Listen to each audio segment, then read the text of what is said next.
শতের শেষার্ধে captain Fernando দিয়াসের নেতৃত্বে একদল অভিযাত্রী Atlantic পাড়ি দিচ্ছিল। চমৎকার রৌদ্রোজ্জ্বল আবহাওয়াতে সব যাত্রী এবং নাবিকেরা সমুদ্রযাত্রা বেশ ভালোই উপভোগ করছিল। কিন্তু নিয়তির কাছে সবাই অসহায়। যাত্রার তৃতীয় সপ্তাহের মাথায় একদিন হঠাৎ তীব্র ঝড়ের মুখোমুখি হল জাহাজটি। সন্ধ্যার দিকে ঝিরঝির করে বৃষ্টি শুরু হল। ঝড় ধেয়ে আসল ঠিক মধ্যরাত। সমুদ্র যেন উদ্দাম নৃত্যে মেতে উঠল। ভয়ঙ্কর ঢেউগুলো জাহাজটিকে নিয়ে যেন লুফালুফি খেলায় মেতে উঠল। জাহাজে ক্রন্দনরত যাত্রীরা কেউ কেউ পানির তোরে ভেসে গেল। নাবিকদের অনেকেই নিখোঁজ হল। সারারাত তাণ্ডবের পর সমুদ্র জাহাজটিকে নিয়ে আছড়ে ফেলে অচেনা এক দ্বীপে।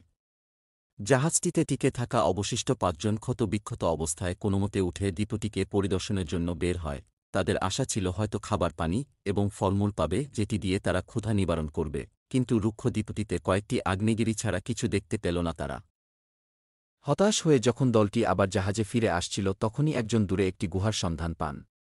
দলটি তখন ক্ষুধার্ত এবং পরিশ্রান্ত। সবাই মিলে পরামর্শ করে ঠিক করল আপাতত জাহাজে ফিরে যাবে। যদি কোনো খাবার অবশিষ্ট থাকে খেয়ে দিয়ে আবার বের হবে দ্বীপটিতে খোঁজাখুঁজির জন্য। দলটি জাহাজে ফিরে অনেক খোঁজাখুঁজির পর অল্প পরিমাণে খাবার আর পানি পেল। নিজেদের মধ্যে খাবার ভাগাভাগি করে খাওয়ার পর নিজেদের ক্ষতগুলো শুশ্রূষা করল। এরপর আলোচনা বসল কি করা যায়। দীর্ঘক্ষণ আলোচনা করার পর সিদ্ধান্ত নিল ক্যাপ্টেন দিয়াস আর জাহাজে থাকা একজন পাদ্রী বাস্তিয়েল তারা দ্বীপটির গুহার দিকে যাবে। বাকিরা জাহাজের মালামাল যেগুলো অবশিষ্ট আছে সেগুলো গুছিয়ে রাখবে।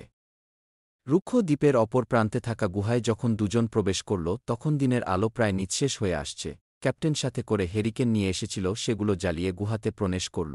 গুহার ভিতরে ঢুকার সাথে সাথে একটা কুটু গন্ধ নাকে এসে ধাক্কা মারল। ক্যাপ্টেন দিয়াস এবং পাদ্রী বাস্তিয়েল অত্যন্ত সতর্কতার সাথে পা ফেলতে ফেলতে গুহার ভিতরে যেতে থাকল। গুহার ভিতরে রুক্ষ পরিবেশে দুজনে এদিক সেদিকে খোঁজাখুঁজি শুরু করল। গুহার অনেকটা ভিতরের দিকে হঠাৎ করে একটি দৃশ্য দেখে চমকে উঠল ক্যাপ্টেন। ক্যাপ্টেনের হতভম্ব অবস্থা দেখে পাদ্রী বাস্তিয়েল সামনে তাকিয়ে একটা ধাক্কা অনুভব করল। সামনে মানুষের মৃতদেহের কঙ্কালের মতো হাড় ছড়িয়ে ছিটিয়ে আছে এদিক সেদিকে। এগুলো কিসের হাড়? কাছে গিয়ে পরীক্ষা নিরীক্ষা করার স্পষ্ট বুঝতে পারল এগুলো মানুষের হাড়। তার মানে তাদের আগেও কোনো মানুষ এই দ্বীপে এসেছিল।